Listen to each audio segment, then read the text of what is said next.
Entonces con propiamente el segundo tema de biología celular, que es la parte de membrana celular, ¿de acuerdo? Muy bien. Entonces, como introducción, ay, ¿qué pasa? Aquí está.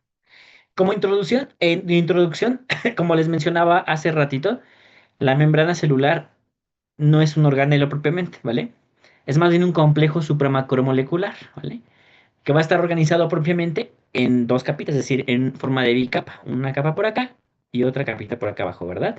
Una apunta hacia el espacio extracelular, es decir, por fuera de la célula, y otra apunta hacia el espacio intracelular, adentro de la célula, ¿vale? Y obviamente esta membrana celular es fundamental, sin ella pues no se puede entender básicamente la vida como tal, ¿verdad? Porque va a estar implicado en un sinfín de funciones.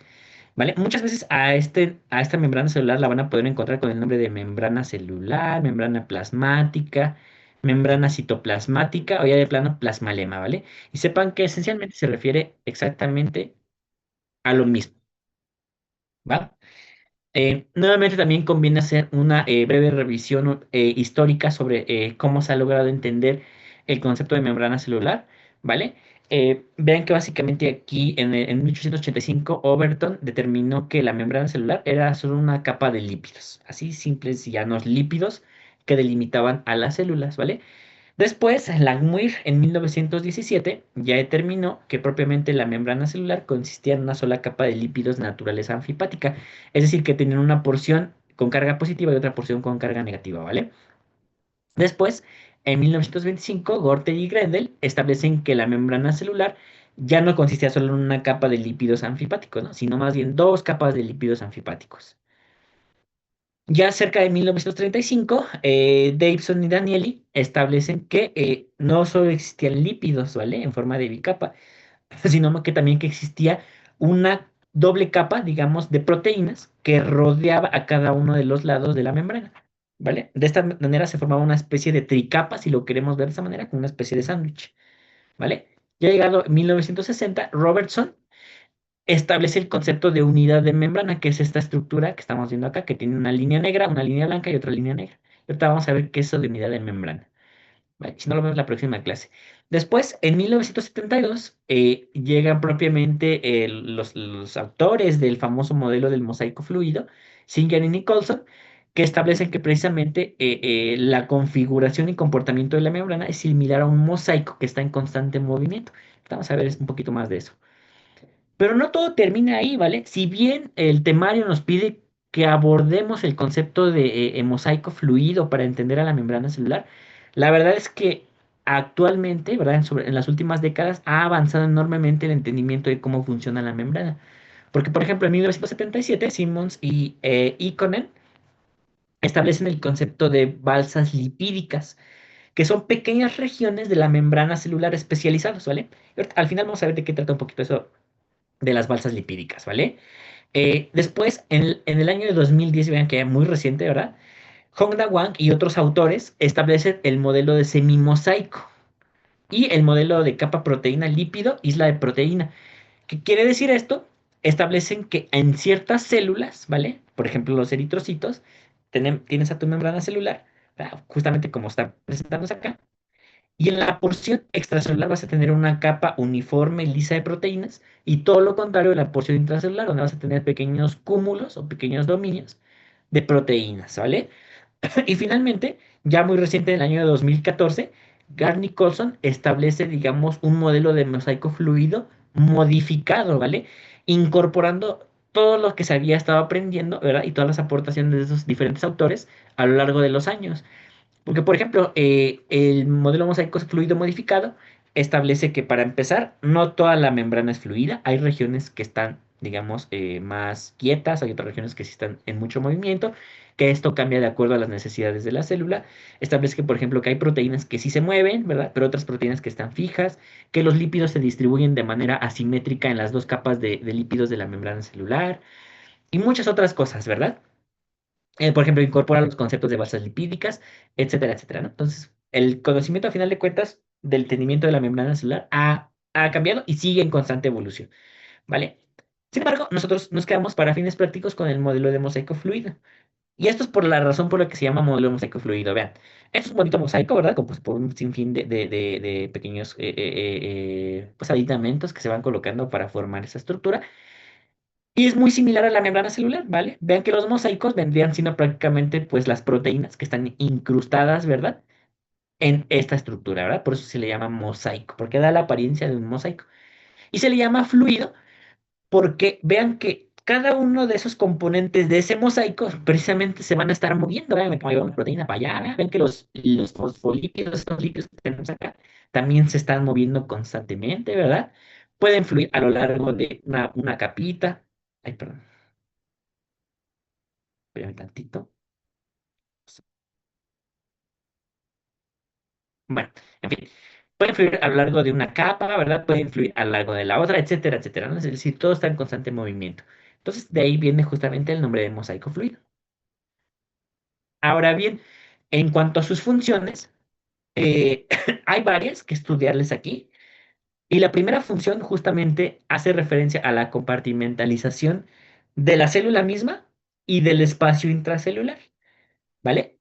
Porque para empezar, digamos que la vida no se puede concebir sin un límite que marque lo que es vida del medio externo. Ese es el principio fundamental para lo que sirve la membrana celular. ¿Vale? Es delimita el interior de la célula, delimita propiamente a la vida, ¿verdad? De todo el medio externo que propiamente no vivo, ¿verdad? Y incluso lo delimita de otros entes vivos, ¿no? Eso es fundamental. Y ya en el interior de la célula, no es que todo exista así, ¿verdad? Como así, como se los había presentado hace ratito en el esquema general de receta para hacer una célula les hablé de los organelos con membrana, ¿verdad? Y les hablé justamente que justo para que cada uno de esos organelos lleve a cabo su función, necesita una membrana que lo delimite. Entonces, esto esencialmente se centra en la compartimentalización, ¿vale?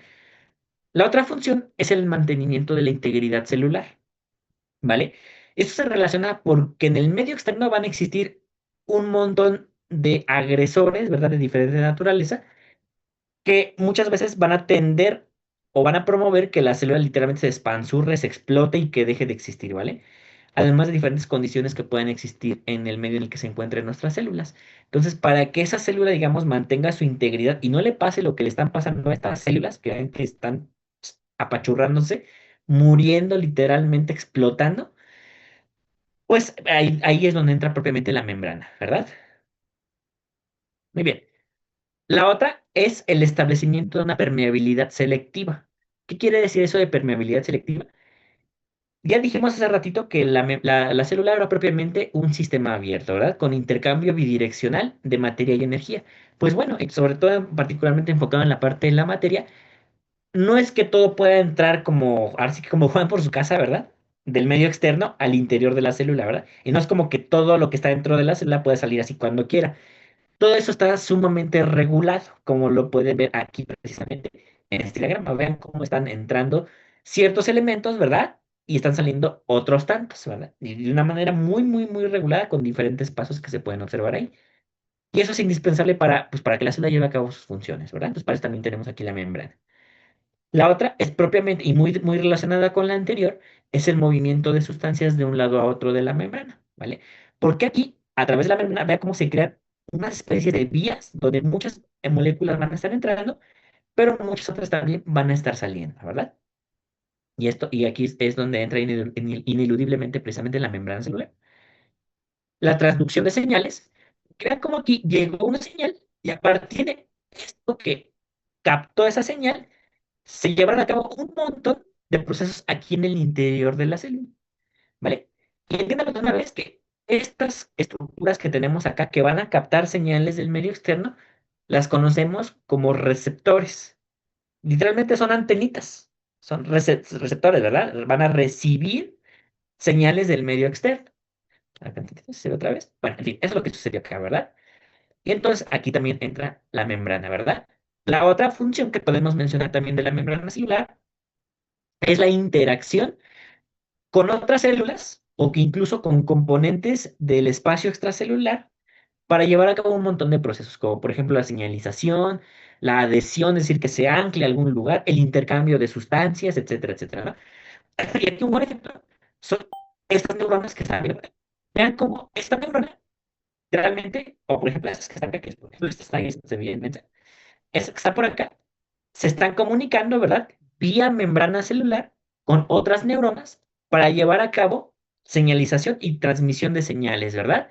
Como se pueden dar cuenta, justamente es lo que se alcanza a ver aquí. ¿Qué tipo de microscopio es este, chicos? Electrónico. No, en el electrónico no vemos este aumento. Este es un aumento muy chiquito para un electrónico. Mira, te ayudo, mira. ¿Ve cómo esta célula se le alcanza a ver un halo brillante alrededor? ¿Ya vieron? Es ¿Qué de microscopio? contraste, ¿no? Muy bien, microscopio de contraste de fases. Es su nombre completo, microscopio fotónico de contraste de fases. Ajá, muy bien. Vea, a este no le pusieron ningún filtro, ¿verdad? De color, se ve gris. Pero que eso no los confunda, porque en los microscopios, las imágenes obtenidas por microscopio de contraste de fases, pues no siempre van a tener un filtro, ¿verdad? Muy bien. Y ahí están todos esos procesos. A ver, como por ejemplo aquí, la célula, esta célula que está por acá se está comunicando con otra célula que está por acá a través de la membrana celular, diferentes estructuras que están ahí involucradas, ¿vale? O vean cómo a través de la membrana celular, nuevamente, las células se están anclando a componentes del espacio extracelular, ¿verdad? Entonces, para eso sirve. Y una función muy importante, ¿verdad? También es esta que está acá, y la dejé reservada porque esta sí necesita mencionársele varias cosas. Y esta función hace referencia al mantenimiento de una diferencia de potencial eléctrico, ¿vale? ¿Qué es eso de potencial eléctrico? Pues resulta que tienes a tu membrana celular, ¿vale? Y resulta que la carga que existe de un lado de tu membrana celular y la que existe del otro lado de tu membrana celular, ¿verdad? En el espacio extracelular y en el espacio intracelular, no va a ser la misma, ¿vale? Eso es a lo que me refiero con diferencia de potencial eléctrico. Y esa diferencia de cargas de un lado y otro de la membrana es lo que se conoce como potencial de membrana. Ajá. ¿Y por qué se da esa diferencia de cargas de un lado y otro de la membrana? Pues esencialmente por la diferenciación, la diferencia, perdón, en la concentración de iones de un lado y otro. Y también por la manera en la que están pasando a través de la membrana. ¿Vale? Vean, por ejemplo, que lo que se acepta es que el lado externo de la membrana celular va a tener una carga positiva, porque vean que hay diferentes iones aquí involucrados. Y se acepta que la porción interna de la membrana celular va a tener una carga negativa, por también otros iones que están aquí involucrados, incluso proteínas que también están ahí adentro. ¿Vale? Ahora, ¿de qué me sirve saber esto? ¿Por qué es importante esto? Porque esto va a estar implicado en funciones vitales, ¿vale? Como la regulación de la osmolaridad. ¿Qué quiere decir eso? La diferencia en la concentración, particularmente de iones, de un lado y otro. Si no se regula esa concentración de iones, a la célula le pueden pasar dos cosas. La primera es que empiece a hincharse porque se está empezando a llenar de agua y explote. O la otra es que se empiece a deshidratar, se haga como pasita y lo mismo reviente y se desintegre esa célula. Entonces, que es importante entonces, ¿verdad? Esto de la diferencia de potencial para que esa célula tenga un volumen adecuado. La otra, por supuesto, también es para el transporte de sustancias, ¿verdad? Y ahorita eso lo vamos a comprender un poquito mejor, un poquito mejor más adelante, ¿vale? Y también para la transmisión de señales, ¿verdad? Para que la célula se comunique con su medio externo y con otras células incluso, también es importante mantener esta diferencia de potencial eléctrico, ¿vale? Esas 7 funciones son las funciones básicas de la célula, perdón, de la membrana celular, ¿vale? Ahora, en cuanto a su estructura, pues bueno, quiero que entendamos primero que como se pueden dar cuenta aquí en este bonito esquema, las capas de cada una de las capitas que forman esa bicapa son asimétricas, ¿vale? Y que prácticamente hay una distribución aleatoria de sus componentes. No es como que estén así organizaditos, ¿verdad? En general van a tener una distribución aleatoria y asimétrica. Porque, por ejemplo, vean, como de este lado extracelular, ¿verdad? De la membrana celular, tenemos, por ejemplo, carbohidratos, todo lo contrario aquí abajo, ¿verdad? Vean como, por ejemplo, aquí tenemos unas proteínas, ¿verdad? Vean como aquí abajo tenemos, por ejemplo, otras tantas. Eso es lo que me refiero con esa distribución asimétrica y aleatoria, ¿vale? Y esencialmente, esos son los tres componentes que Profe, integran una membrana celular, ¿vale? perdón, ¿me podríamos regresar tantito para que termine de anotar el concepto, por fin? Sí, claro. Bueno, entonces, ¿Listo? No, voy.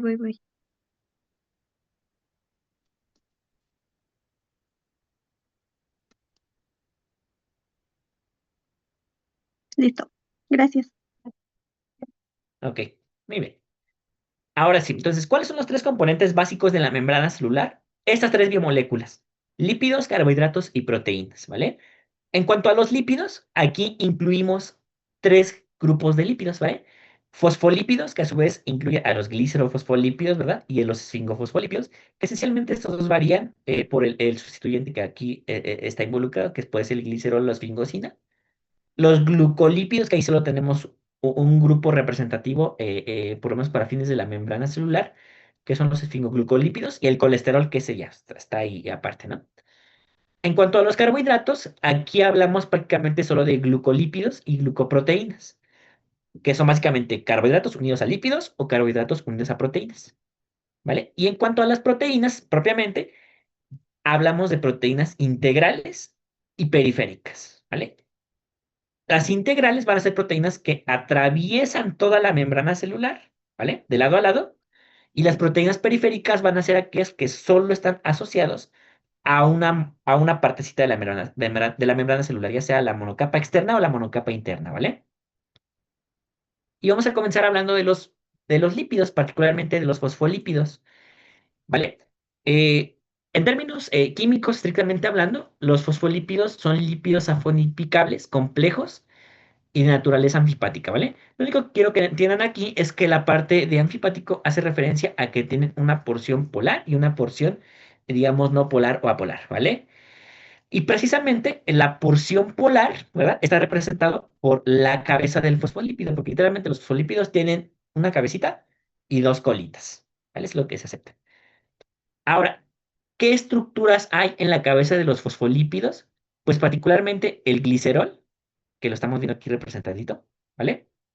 Un grupo fosfato que tiene carga negativa, como pueden darse cuenta, y un grupo nitrogenado que usualmente va a estar involucrado aquí en este sustituyente, aunque no se representa aquí en este esquema, ¿vale? Usualmente va a tener carga positiva. Y finalmente, en cuanto a las colas, que es la porción no polar de esta molécula anfipática, ¿verdad? Van a ser o van a constituir prácticamente en dos ácidos grasos de 16 a 18 carbonos, ¿vale? Aquí está. Y usualmente se acepta que uno de los dos va a tener una región insaturada, ¿vale? Y ya, eso va a cambiar por completo la estructura propiamente de esa colita de ácidos grasos, ¿vale? Y ya cómo se comportan a nivel de la membrana celular, pues así justamente, vean que los fosfolípidos de una de las monocapas se van a encontrar con los fosfolípidos de la otra monocapa, pero no de cualquier manera, ¿no? Sino que prácticamente sus colitas de ácidos grasos de una monocapa estarán alineados con las colitas de ácidos grasos de la otra. De tal manera que las cabezas de los fosfolípidos van a quedar apuntando hacia, ya sea hacia el espacio extracelular, ¿verdad? Si hablamos de la monocapa externa, o hacia el citoplasma si hablamos de la monocapa interna, ¿de acuerdo? Y como ya les adelantaba, los fosfolípidos se dividen en dos, en glicerofosfolípidos y en esfingofosfolípidos, de acuerdo a la molécula que esté involucrada aquí, la molécula que va a enlazar prácticamente los componentes de la cabeza con las colas de ácidos grasos. Y como su nombre lo dice, los glicerofosfolípidos pues tienen glicerol, ¿verdad? Y los esfingofosfolípidos tienen esfingosina. ¿Qué ejemplos podemos dar de cada uno de ellos? Por ejemplo, de los glicerofosfolípidos tenemos a la fosfatidilcolina, la fosfatidiletolamina, la fosfatidilcerina y el fosfatidilinositol. ¿Qué diferencia a cada uno de estos? Pues prácticamente la molécula que aparte integra en ese sustituyente, ¿verdad? Que les había mencionado. La colina, la etanolamina, la serina o el inositol. Y en cuanto a los esfingofosfolípidos, pues bueno, aquí solo tenemos uno representativo, que es la esfingomielina. Hago un poquito más de énfasis en la parte de los glicerofosfolípidos, pero voy a mencionar un poquito de la esfingomielina, porque si se dan cuenta, todos tienen prácticamente una localización específica. Aquí se los presento básicamente sus fórmulas, pero no es necesario aprendérselas. Lo que sí es importante es a lo mejor entender en dónde se encuentran cada uno de ellos. Vean, estos cuatro que tenemos acá son glicerofosfolípidos, como se pueden dar cuenta. ¿Vale? Todos estos están aquí. De todos ellos, el único que se encuentra en la cara externa de la membrana celular, ¿verdad? La monocapa externa, es la fosfatidilcolina. La única que se encuentra ahí. Porque tanto la fosfatidiletanolamina, la fosfatidilcerina y el fosfatidilinositol están en la cara interna. ¿Va? Y eso es en cuanto a los glicerofosfolípidos. Porque en cuanto a los esfingofosfolípidos, que es lo único que tenemos, la esfingomielina, esa sí se localiza solamente en la cara externa. ¿Vale? Eso es lo que se tienen que llevar básicamente de aquí. Y bueno, como lo veíamos hace un ratito, cuando describíamos la parte del modelo de mosaico fluido, los fosfolípidos pues no están quietos, ¿verdad? Al contrario, están en constante movimiento y siguen esencialmente tres tipos de movimiento, ¿vale? El movimiento de rotación quiere decir que vean cómo este fosfolípido está girando prácticamente en su propio eje, ¿vale? El movimiento de traslación, vean, como este que va por acá, ¿ya lo vieron? Que es cuando un fosfolípido se traslada, ¿verdad? Solo a través de su monocapa en la que está. Ajá. Ya sea de la externa o la interna. Y tenemos finalmente el movimiento de flip-flop, ¿vale? Donde si se dan cuenta, los fosfolípidos se van a intercambiar de una monocapa a la otra, ¿vale? Aquí la cuestión es, como se recordarán lo que les mencioné hace rato, las colitas de ácidos grasos es la parte no polar, ¿verdad? Del fosfolípido. Entonces, pues lo esperado es que la cabecita de fosfolípidos, ¿verdad? No pudiera ni siquiera meterse aquí al interior de esas colitas de ácidos grasos apolares. Simplemente no podría pasar, ¿verdad? Por su estructura química, o más bien por su naturaleza química, no podrían pasar. Entonces aquí nos valemos de un conjunto de enzimas para llevar a cabo este proceso de flip-flop, ¿vale? Tenemos a las flipasas, las flopasas y las enzimas mezcladoras. Cada una de ellas hace una función. Por ejemplo, las flipasas hace que el fosfolípido se mueva de la cara externa a la interna. Las flopasas al revés, de la cara interna a la externa. Y las mezcladoras hacen ambos movimientos. A lo mejor eso es no es necesario que se lo aprendan, pero solamente sí que entender que este movimiento de flip-flop se necesitan enzimas para que se lleve a cabo, ¿vale? Y a final de cuentas, ¿cuáles son las funciones de los fosfolípidos? Por un lado, regular la fluidez de la membrana, ¿vale? Porque resulta que mientras más insaturaciones existan en las colitas de los ácidos grasos que conforman los fosfolípidos, obviamente habrá mayor fluidez en la membrana, ¿vale? Acuérdense que el hecho de que digamos, las colitas de ácidos grasos no estén así alineadas y que tengan, digamos, una patita así chueca, permite justamente que los fosfolípidos no se acomoden, no se emparejen de una manera tan rígida. Digamos que haya una mayor fluidez, mayor espacio entre fosfolípidos. Y por otro lado también, la longitud de las cadenas va a también disminuir en la fluidez, es decir, a menor longitud, ¿verdad? Más chiquititas las cadenitas de ácidos grasos, pues va a haber mayor fluidez de esas membranas celulares, ¿vale? También participan en la formación de lipoproteínas, ¿vale? Eso lo verán más adelante en bioquímica, se los mencionarán después. ¿Vale? Van a participar en el ensamblaje y anclaje de la célula a diferentes componentes del espacio extracelular, ¿vale? O a componentes intracelulares. Y también van a participar en la síntesis de un montón de moléculas importantes, como por ejemplo el surfactante, que es una molécula que se encuentra a nivel de los pulmones, ¿vale? La bilis, que es básicamente este producto involucrado en la absorción de grasas que se produce propiamente a nivel del hígado, ¿verdad? Y otras moléculas como icosanoides e endocannabinoides, ¿no? El punto es que participa en síntesis de algunas moléculas de naturaleza lipídica, ¿vale? Y también participa en la señalización, porque por ejemplo el fosfatidilinositol, ¿vale? Está ampliamente involucrado en múltiples procesos de señalización a nivel intracelular, ¿vale? Es decir, transmisión de señales que vienen del medio externo al medio interno. ¿Ah? Entonces, esencialmente, estas son las funciones generales de todos los fosfolípidos, ¿verdad? Y ahora tenemos, ay, perdón, tantito. Ok, y ahora tenemos aquí a los glucolípidos, que también son lípidos saponificables complejos, ¿verdad? Y de naturaleza anfipática. También tienen una cabeza, ¿verdad? Que está prácticamente representada acá, y tienen también colas de ácidos grasos, ¿vale? Su cabeza básicamente va a tener la esfingosina, que es esto que estamos viendo aquí en rojito, ¿verdad? Que es básicamente, tiene una carga positiva por su grupo amino, y también tienen un carbohidrato aquí añadido, ¿vale? Por si llaman glucolípidos, ¿verdad? Que es esencialmente un grupo hidroxilo, que son tiene los grupos hidroxilo que dan las cargas negativas, ¿va?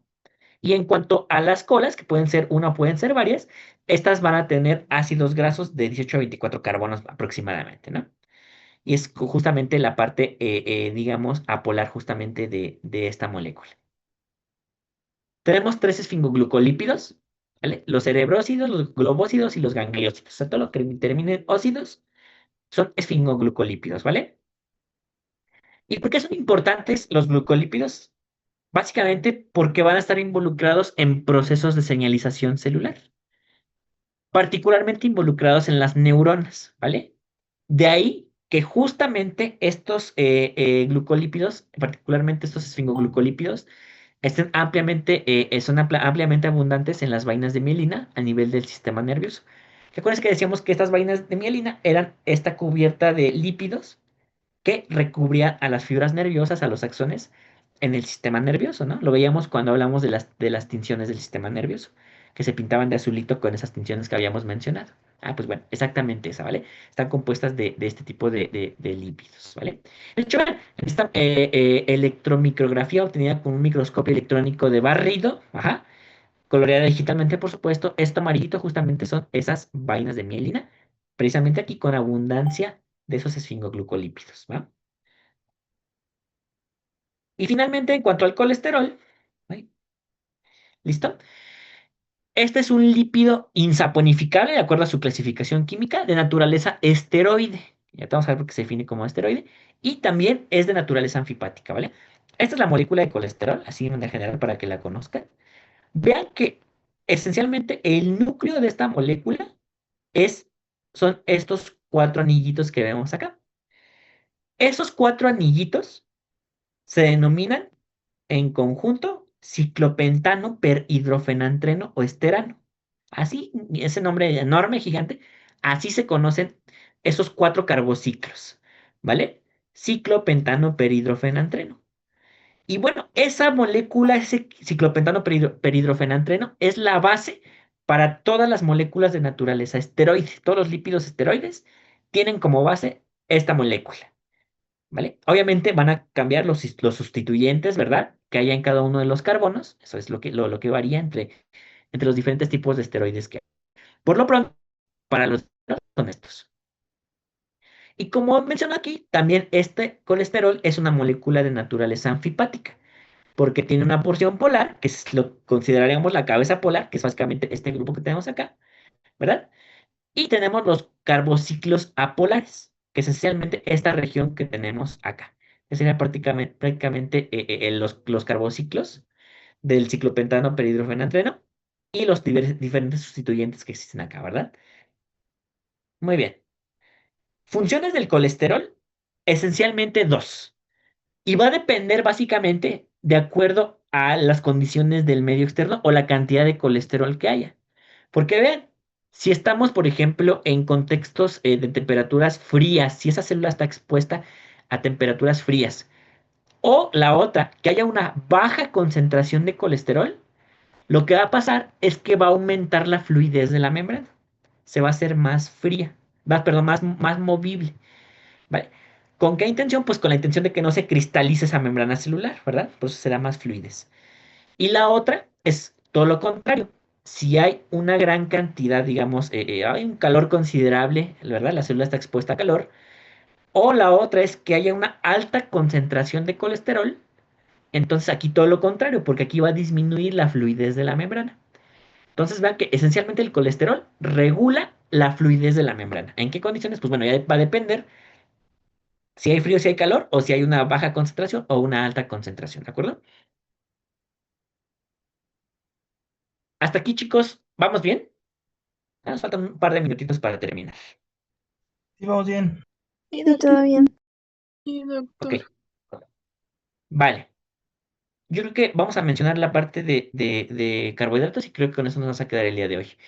Bueno, el punto es que, ¿qué tipo de carbohidratos vamos a tener aquí en nuestra membrana celular? Particularmente oligosacáridos, ¿vale? Que van a definirse básicamente como aquellos carbohidratos, ¿verdad? Usualmente de menos, aproximadamente 15 monómeros o menos, ¿verdad? Por eso se llaman oligosacáridos y que van a ser cortitos, como se pueden dar cuenta, y ramificados, ¿verdad? Van a emitir diferentes ramitas. Y ojo que esto es importante también porque por lo menos en la mayoría, si no es que el 99% de las membranas celulares, los oligosacáridos se van a localizar exclusivamente en la cara externa de la membrana celular, es decir, la que apunta hacia el espacio extracelular, ¿verdad? Ahí es donde se encuentra. Y como ya les había mencionado hace ratito, ahí se dividen en dos tipos, ¿no? Glucolípidos, aquellos que se unen a los lípidos, ¿verdad? Particularmente a los fosfolípidos, como se pueden dar cuenta ahí. O la otra son las glucoproteínas, donde estos oligosacáridos se unen a proteínas, como se pueden dar a cuenta ahí en ese esquema, ¿de acuerdo? Muy bien. Ahora, todo ese conjunto de carbohidratos que se localizan en la cara externa de la membrana celular, todo ese conjunto se denomina glucocálix o glucocáliz, ¿vale? Cualquiera de esos nombres está bien.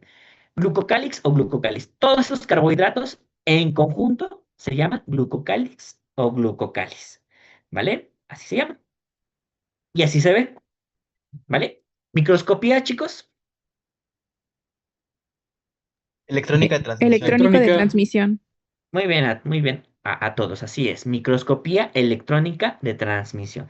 Perfecto, ¿verdad? Detalles ultraestructurales, sobre todo en el interior de las células. En fin, vean, todo este como pelitos que se están viendo por acá, ¿verdad? En esta electromicrografía que estamos viendo por acá, o todos estos grumitos, ¿verdad? Que se alcanzan a ver aquí en esta otra electromicrografía, esos glucocálix. Y seguramente te van a poner una imagen similar a esta, ¿vale? Entonces, si te ponen una flechita así que señale grumos o pelitos ahí, sobre todo alrededor, todo esto es membrana celular, ¿vale? Aquí rodeando, todo esto es la cara externa de la membrana celular, ¿vale? Si te señalan algo así, piensa inmediatamente en el glucocálix, ¿vale? Porque, por ejemplo, esto es el interior de la célula, ¿vale? Y estas son, digamos, prolongaciones de la celulita. Entonces, todo esto, al final de cuentas, sería la cara externa de la membrana celular, y por lo tanto, todo esto es glucocálix, ¿vale? Esto es una electromicrografía obtenida con un microscopio electrónico de barrido, donde nuevamente esto que ven aquí, esto es básicamente una imagen, es la misma imagen, o la misma, por lo menos la misma porción de la célula, pero con diferente microscopio, ¿verdad? Todo esto es el glucocálix, ¿verdad? Toda esta región que está aquí es glucocálix, ¿vale? Aquí afuera de la porción externa de la membrana celular. Ahí está. Muy bien. Ahora, tinciones, chicos, es la misma tinción para ambas. ¿Qué tinción estamos viendo ahí? Una Es tinción H. que tiñe carbohidratos intensamente magentas o rosas. ¿Era la de No, no paz? es, no es HY y sí es paz. Muy bien, ácido periódico con reactivo de Schiff. Muy bien. ¿Por qué será que pinta esta porción externa de la membrana celular? Pues porque ahí está el glucocálix. ¿Y qué tiene el glucocálix? Carbohidratos, ¿verdad? De ahí que tenga afinidad tintorial por el PAS. Entonces, vean, todo esto que está aquí es glucocálix, ¿verdad? Aquí un poquito más magenta, pero aquí un poquito más rosa fuchsia, ¿no? Glucocálix. Oigan, ¿y qué es estas bolas que tenemos acá en las dos imágenes? ¿Cómo se llaman esas células? Si tienen forma de cáliz, Caliciformes. Las células muy bien, caliciformes. células caliciformes cuyo contenido es rico en mucina. ¿Y la mucina qué tiene abundante? Polisacáridos. ¿Y los polisacáridos a qué tienen afinidad? Pues por el paz. Y por lo tanto se tiñen ya sea de magenta o de rosita, ¿verdad? Dependiendo pues los procedimientos que se hayan aplicado, ¿no? Pero con paz son los colores con los que se tiñen. Muy bien, ahí está. Y es un microscopio fotónico de campo claro, ¿verdad? No hay que olvidar eso. Ahí está. Así se evidencia el glucocálix. Y finalmente, funciones del glucocálix. Tiene varias. Bueno, yo menciono aquí 5 representativas y muy intuitivas de cierta manera. Vean, la primera es la protección mecánica y química. Vean que, por ejemplo, aquí en esta electromicrografía, obtenida con un microscopio electrónico de transmisión, estoy viendo a esta celulita que está por acá. ¿Vale? Uy. Esto es un vaso sanguíneo, ¿vale? y esta es una célula que lo está rodeando.